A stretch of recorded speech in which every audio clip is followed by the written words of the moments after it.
আজকে আমরা এসেছি তেলেঙ্গানা রাজ্যের একটা সি বিচে। আসলে আমরাও জানি না যে কোথায় আসছি। আমরা গাড়ি দিয়ে রোড টুপে বেরিয়েছি, বের হওয়ার পরে এখানে আসছি। কারণ আসার পরে দেখতে পাচ্ছেন যে এই সুন্দর সি বিচ, কিন্তু এখানে ময়লা আবর্জনা আছে।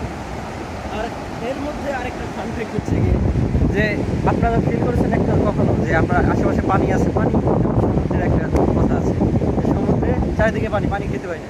তেমনিভাবে এইখানে আমাদের চারিদিকে ডাব গাছ। দেখেন আমাদের কষ্টগুলা, কিন্তু আমরা একটা ডাবও খেতে পারি নাই 2 দিনে। এই হলো আমাদের কষ্ট।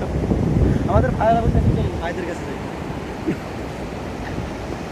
চলেন প্রথমে আমাদের শুনে হাসিফ ভাইয়ের ফিলিং ডাব খান। ভাই আপনার কিছু ফিলিংটা বলুন। ডাব ভাই, সে আমি আর না বলি কষ্টের কথা। আলী একবার আলাকুর ভাই আপনার কি? নেক্সট ইউ যদি আমি একটা ডাব পাই দ্যাটস এনাফ ফর তারপর জামাল কি বলতে আছে? ভাই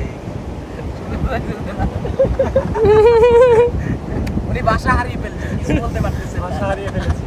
আমি সারাদিন কল্পনাই করি কিভাবে ডাব খাওয়া যায়।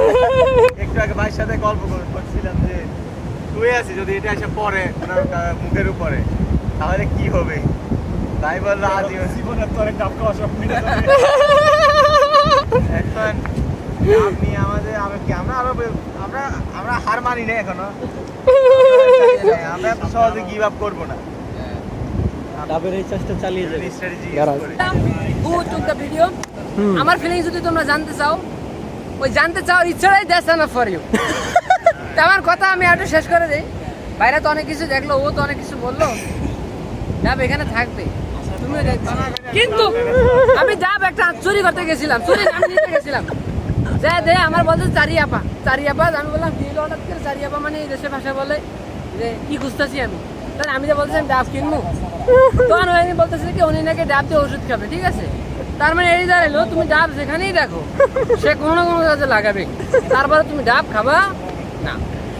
তাই আমি কিছু বললাম না। সর্বোপরি ডাব না খাই আর খাই, এই বীজটা দেখে আমি অনেক শান্তি পেয়েছি। আমরা সারাদিন বিচে ঘুরলাম, এখন বিচে যাচ্ছি। That's enough for you guys. Signing out.